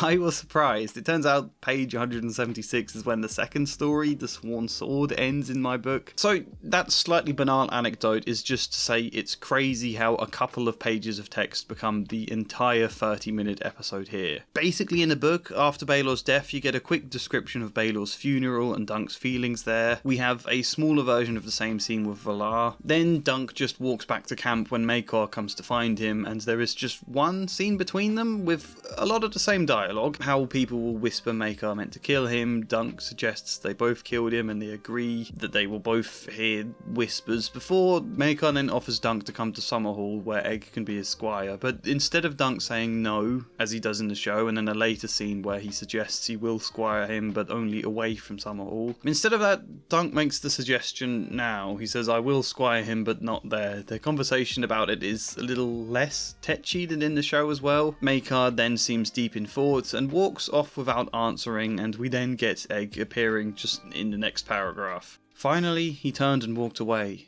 never speaking a word. Dunk heard him riding off with his men. When they were gone, there was no sound but the faint thrum of the dragonfly's wings as it skimmed across the water. The boy came next morning, just as sun was coming up. He wore old boots, brown breeches, a brown wool tunic and an old traveller's cloak. My lord father says I am to serve you. And then Dunk says the same thing he says in the show. Serve you, sir. Chestnut's yours. Treat her kindly. And I don't want to find you on Thunder unless I put you there. And then they go off to Dawn. It's very, very short and very contained in the book. It gives you just exactly what you need to see with surgical precision and nothing else. And I can imagine a lot of you are sick of me saying this now, but the change we get for the show is essential for the contrast in mediums. It is very easy to wrap this story up quickly in the book, I think. It feels like an end beat to the story as a whole. There's no trouble with the pacing there, whereas in the show, I think if you put a short bit of this stuff at the end of episode 5, not only does it dampen the impact of Baelor's death when it is no longer the final scene of that episode, but I think the pacing after it would be jarring. And so having all of this for episode 6, obviously you can't just have it be 10 minutes long, so I think you do need to stretch it out into 30 minutes of stuff. I think that's the smart thing to do, and in 2 aspects it's a really, really good idea anyway. Firstly, because, you know, the show has made both Lionel and Raymond much more important characters. Neither of them have any scenes at the end of the book, but when we've had both of them cropping up a lot more in the show, kind of being more friends of Dunk's, I think we need some conclusion for them too. Lionel's scene at the start of this episode is just so in character for the Lionel Baratheon we've come to know here. He wants Dunk to drink and be merry and stop moping. He wants him to come back to Storm's End or go to Tarth for more adventure, but of course Dunk says no. Being a knight wasn't supposed to mean just going off on parties, and when he gets at Lionel for suggesting it's good that Baelor dies, Lionel snaps back at him with a lot of valid points. We all risked our lives for you too. The Humphreys died for you. Baelor was technically risking less because of the Kingsguard he was against, which is very valid, but it's not as simple as just telling someone to snap out of their survivor's guilt, you know? It's a good scene though. It's a fitting conclusion for Lionel, asking Dunk to swear for him and come back to Storm's End, and Dunk later making it clear he refuses this offer. I think we need a bit like this for Lionel, and for how the show uses that scene as a way to emphasise Dunk's grief and guilt is very effective. And then Raymond as well. Raymond, I don't know. We need to see him again. I'm very glad to see he bought Sweetfoot. I think that's a conclusion that's worth having. And it's nice to hear he's off to start a cider business as his own new branch of the apple tree. I really love that the two of them hug as well. I like the bee magic joke. I can't say it made me laugh out loud or anything, but I definitely enjoyed it. And in terms of Rowan, I'm also glad to see Raymond find someone. I think it's a very good idea to place Dunk at a distance to Raymond, because Raymond is a very true friend in the way Lionel isn't exactly in this show, and you might wonder why Dunk and Raymond don't go off together if it was just them. I think adding Rowan is useful to discount that, to make Dunk feel more isolated in his grief this episode and more like he's a third wheel when he hangs out with them. And I think it adds to the mood of this episode, where it is a bit like a groggy morning after an eventful party where everybody's a bit battered and there's this weird emptiness as people have to just get up and shuffle off to their own lives again. Raymond being the one who found a partner, and that's the direction his life goes in. Lionel is going off to continue the party elsewhere. Both of those beats I think are useful to emphasise Dunk not knowing where he's going to go. But I personally don't much enjoy the comedy here at Raymond's expense with Rowan. That he's found someone he seems very much smitten with, who we all secretly know was a sex worker, and Raymond is marrying her because she suggested he's made her pregnant with what could be Manfred Dondarian's child. I just feel kind of sad laughing at Raymond for this. I mean, someone commented that Ira Parker said somewhere that Rowan isn't pregnant with Manfred's child, that she was less pretending someone else's child was Raymond's than just pretending to know she's pregnant after one night as a way to force him into marriage, which is slightly better, I suppose. And also, I can't exactly blame Rowan. You don't want to spend forever working as a whore. She's already remarked about it being a dangerous and damaging profession to keep putting your body in line for other people's favour. Good for her if she's found someone to settle down with, you know? And if Raymond does really like her, then good for him too. The romance between them does seem mostly genuine, I think. I just suppose I'm hoping it is genuine. That we are supposed to take that side of it as sweet rather than more of a joke at Raymond's expense, because otherwise the joke is kind of what this distasteful comment I got suggests. Okay, I can't show you that comment because I forgot to screenshot it, and I would guess it's been deleted by YouTube's system, which is probably for the best. You can probably imagine what it might have said. And I suspect a lot of you will roll your eyes about me making this long complaint. Like the time I said it was weird when that episode of Ted Lasso started making jokes about tying string around people's dicks to teach them how to stay in formation, and I got bombarded with comments telling me I don't understand comedy for criticising that joke. Well, if I don't understand comedy, so be it. It's still fucking weird in Ted Lasso when that happens and uncomfortable, and my feelings here on Rowan and Raymond are still a little conflicted. But yeah, I think and hope their relationship is quite sweet, and it is one good aspect here to better conclude their characters. The second useful aspect about stretching this all out to one episode on its own is getting to better explore Dunk and Egg and Maker and all of their internal stuff going on here, leading to a really nice extra thematic point. A lot of people said the real thematic conclusion of the story is the knight who remembers his vows scene, the common folk cheering Dunk because he's a knight who remembers his vows. And I think I said at the time when we were talking about it, it's like one of the most important lines, but you know what? I don't think it is. It is a very important moment, but now I have seen episode 6 and had a bit more time to think about all of this. I think the big conclusion is Dunk arguing Egg would be better served away from Summerhall. Or even if we want to take an earlier moment around the similar sort of idea in the book, there's when Dunk thinks this. Valar's hair was brown, but a bright streak of silver gold ran through it. The sight of it reminded Dunk of Aerion, but he knew that was not fair. Egg's hair was growing back as bright as his brother's, and Egg was a decent enough lad for a prince. This is a huge, huge point. After an entire book where this young, naive Dunk, who has idealised what being a knight means, thought it was something shining and golden, only to go through events that completely deconstruct all of that and make it clear how flawed and corrupt the world of the nobility really is, for Dunk to still maintain belief that it doesn't have to be that way, that the future can be different, that a ruler can be better. The fact Baelor was a good man is not because his hair was black and he is un-Targaryen or anything. The streak of white is not like a sign of evil or cruelty. The world is not divided into black and white hair. Egg is a Targaryen, Egg is a prince, but he can still be good. We can be more than our families. In this we see Dunk has not fallen into abject cynicism. Similarly, this line Dunk thinks after Maker asks him to swear somewhere for him. Another dragonfly was moving across the water, or perhaps it was the same one. What shall it be, Dunk? He asked himself. Dragonflies or dragons? A few days ago he would have answered at once. It was all he had ever dreamed of, but now that the prospect was at hand, it frightened him.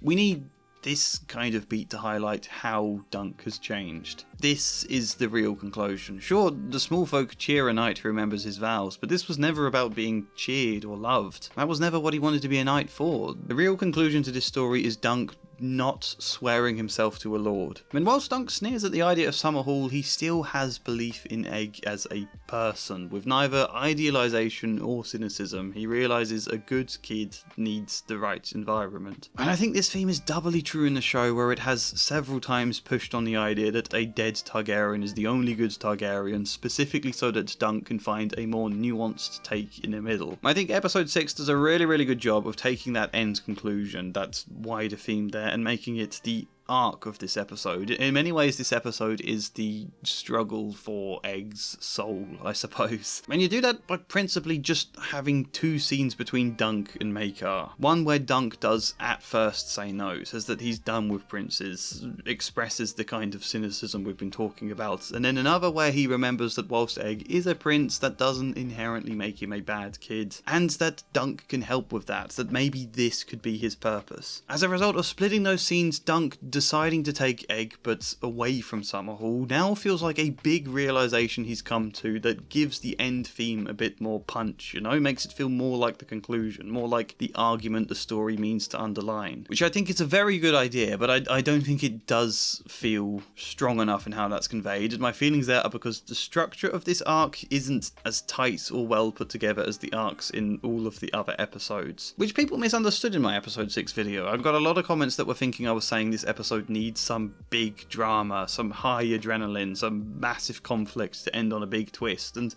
not necessarily, no. It's like I've said before, the thing I've praised this season for all throughout is finding ways to weave arc and story development and all of those things into the episode strong enough to create a sense of rhythm and trajectory, but whilst still being soft and subtle enough to not undermine the slower, undramatic aspects of the show that are its strengths. Conflict and development and climax don't all necessarily have to be high stakes, you know? I've said this a lot before. My problems with episode 6 are, first, Dunk, character-wise, is a bit too flat for me personally. He is very restrained in every single scene, which I love. To begin with, it fits the mood perfectly. Of course he's not opening up or saying much. Not only is he bad with words, but he's ruminating on so many feelings internally here. Guilt, grief, anger. That's a really good beat, but it never changes this episode and is never really addressed, and means whilst Dunk is given the arc of changing his mind, turning away from the absolute cynicism of I've done with princes to realise I'm only half done with princes because I believe Egg can be helped and can be better. We've got that nice change of mindset, but we don't see much emotionally inside of Dunk also changing to complement this arc. You know, even though it makes logical sense for him to continue to be feeling low and restrained, I'm not saying it doesn't make sense, but from a narrative point of view, I think the flatness to his emotions throughout this episode undermines the feel of an arc developing and change in his thoughts.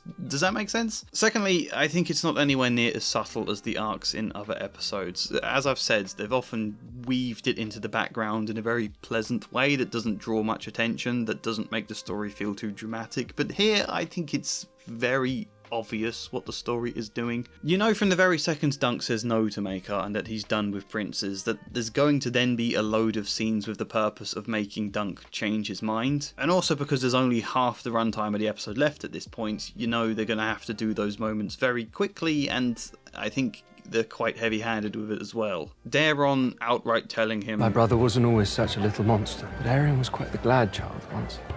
He liked fishing. Before the scene immediately cuts. You know, we then get a genuinely brilliant scene where Egg sees his hair growing back and clearly fears it like a sign of some inner evil before attempting to kill Aerion. Only Maekar steps out and Egg cries against him. That's beautiful, flawless scene there. That perfectly translates Dunk's thoughts he had in the book about Valar's hair into a TV medium without any need of dialogue. I cannot fault that scene, it makes the point brilliantly. But obviously Dunk doesn't see this. This is a point more about Egg than Dunk's arc. I think it obviously doesn't contribute to his changing mind. Dunk himself isn't really given any space to reflect and brood before suddenly reaching his change of heart, which happens immediately after this scene. He says no to Makar, no to Egg, then he has a conversation with Daron, and now he's here ready to change his mind. You know, that's quite abrupt, which is my third point, how abrupt the arc is. And I do think, couldn't we have just prodded at Dunk a little bit more first, gotten under his skin a little bit more, peeled back just a little of his guilt and grief and vulnerability to help him reach out and find this realization in a way that's less abrupt and can feel a bit more organic.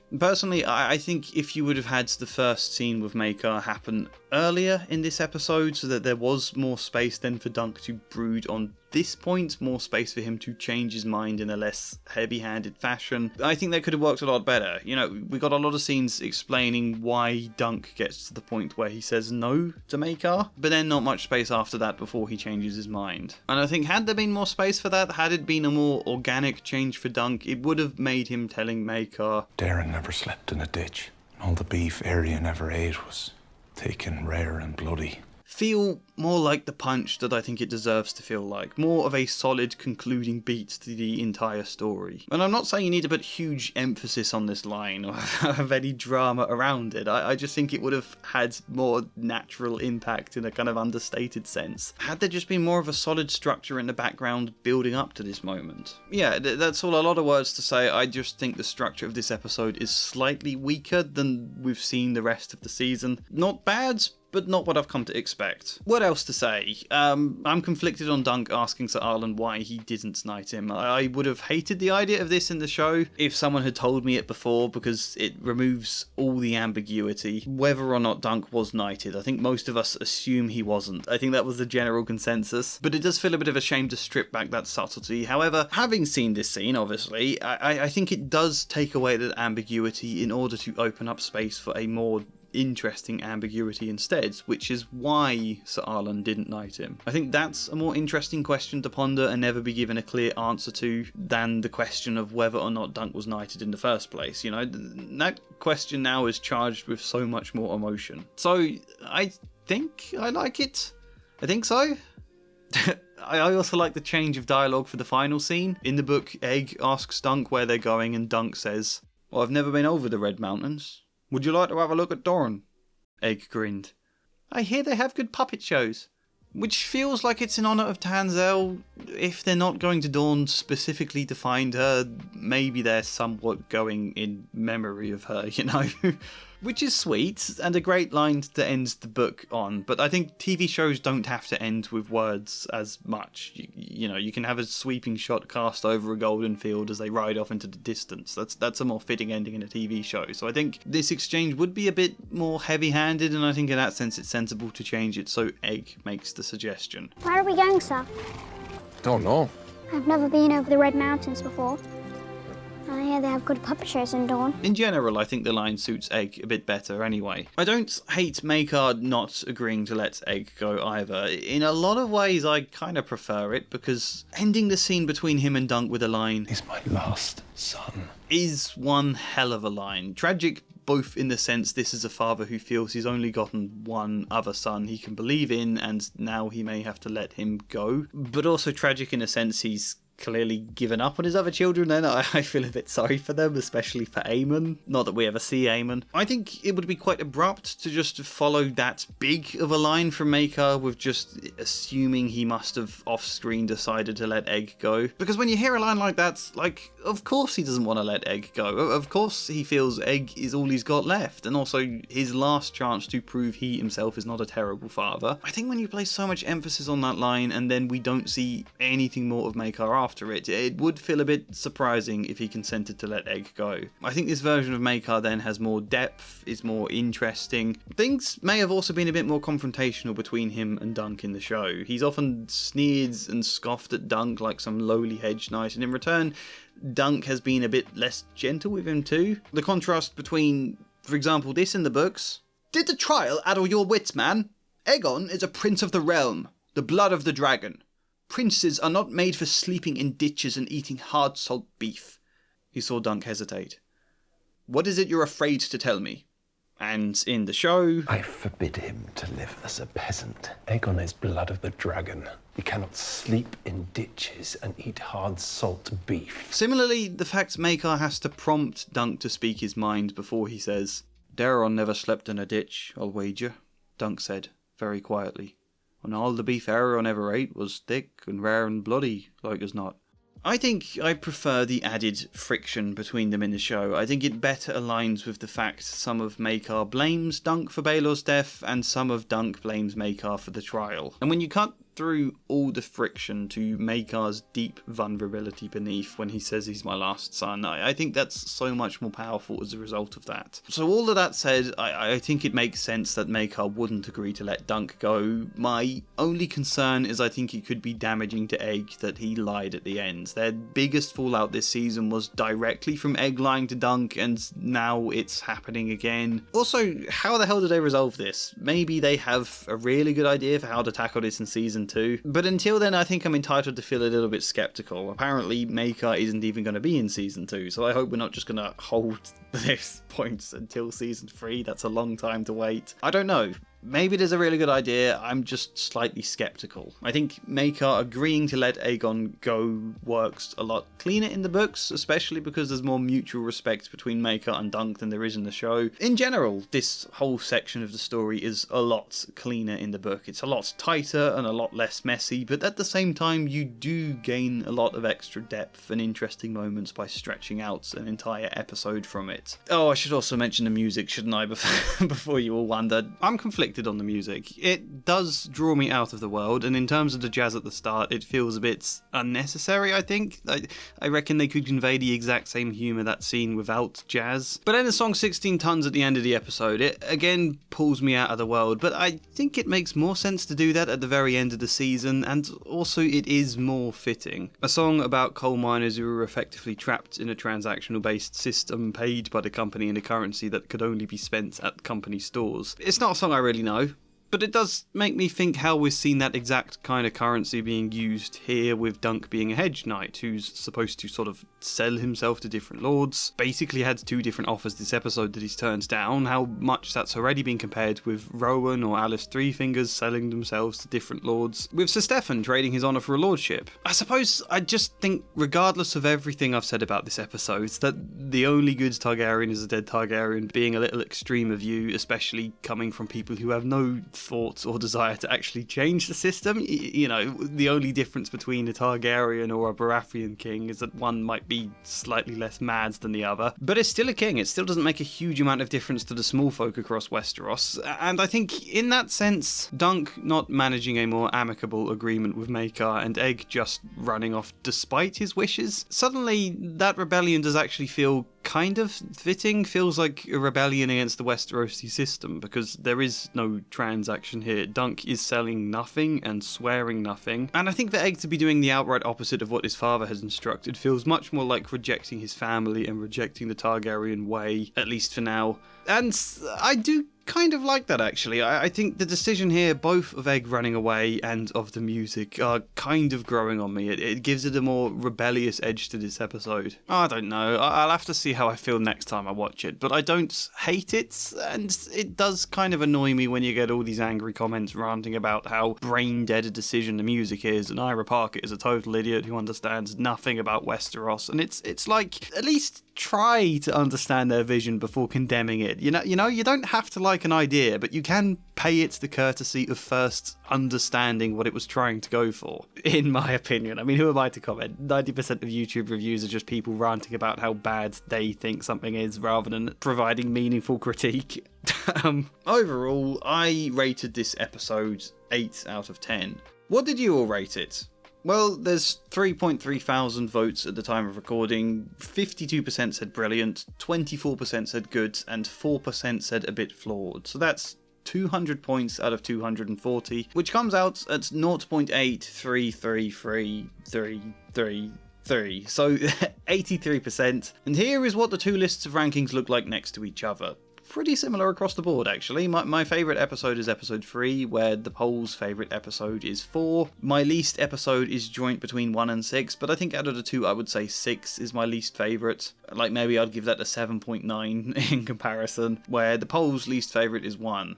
Overall, I seem to have given the series an 8.53 if you add up all my scores and divide them by 6, where the poll's scores is 86.833%. So a 1 point difference between the two. It's weird how incredibly similar our scores both are.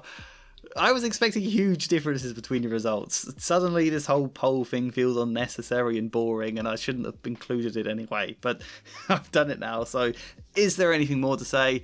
I suppose so. Do you want to cloak near? Crownlands, Westlands, Stormlands, Riverlands, the Iron Islands, the North, the Reach, the Vale of Arran, and Dawn. Ultimately, as it was a little annoying to discover the more of this video I made as I went along, there is very little difference between the show and the book in terms of story. The show is incredibly faithful, except when it needs to be different because of the medium, or when it thinks there's something extra it can add. And I'm not someone who's ever been of the opinion that TV adaptations need to be the same as their book counterparts. Often I enjoy when there are differences. I'm more than happy for an adaptation to actually adapt. However, I also think when you have George R.R. Martin as a writer who you can pretty much comfortably rely on the fact he's written a good story, and when most of the issues with both Game of Thrones and House of the Dragon stem from making changes where it wasn't necessary for the TV medium, then I think this adaptation being as faithful as it can is a really sensible decision. There's not really anything wrong with the book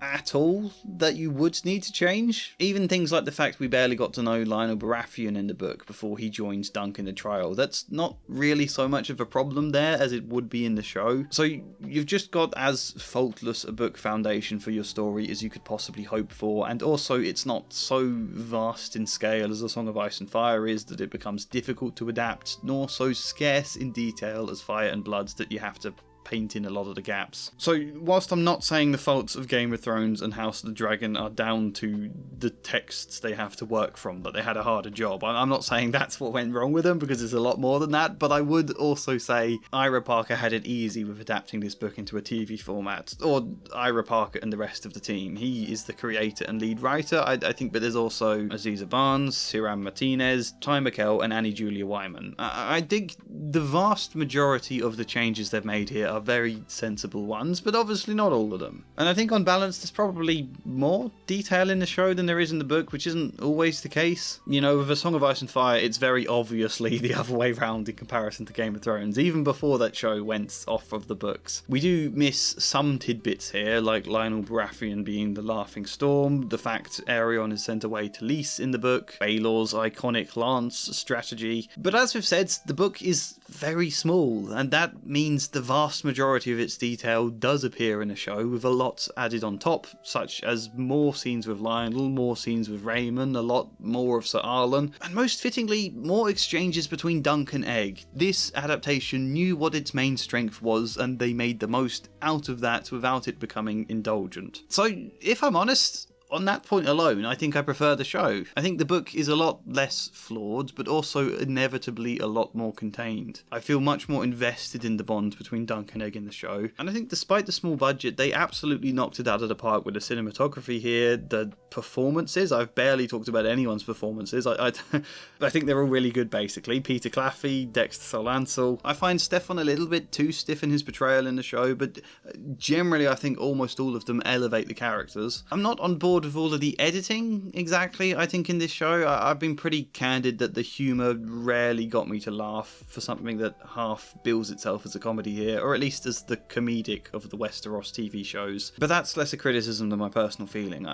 Whilst most of the humour doesn't make me laugh, I don't think any of it was unamusing. I think this has been a phenomenally good show that I already had high expectations for, and I've been quite harsh on it and quite critical in this video, because I have to be, otherwise there's nothing to say. There's no real big criticisms I could be making. I think most of them probably feel a bit like nitpicking as a result. It's been brilliant. I am so excited for season 2. Thank you everybody for being with me for all of these videos and episodes. Your participation in the polls, your comments, they have all been massively appreciated and really helpful helpful in general, which isn't the thing you could often say about comments, but they are. So please comment your thoughts again, good or bad. Like this video if you liked it, subscribe, maybe even support me on Patreon or buy me a coffee, or watch my 2.5-hour psychological character analysis video on Theon Greyjoy. Otherwise, I don't know what videos I will be making next. I don't know what the morrow will bring, but there are a lot of possibilities I'm excited about. I should say really, if you want to keep up with my new videos and, like many, find the algorithm is getting worse at recommending the stuff you want it to, then the best advice I have is just joining my Patreon as a free member. You don't have to pay anything, but I share all the videos I release publicly on there as well, and since Patreon is more consistent with its notifications than the YouTube bell is, it's the best way to keep in the loop about my new content. And if you did want to pay for a higher tier and take advantage of all the benefits, that's entirely up to you.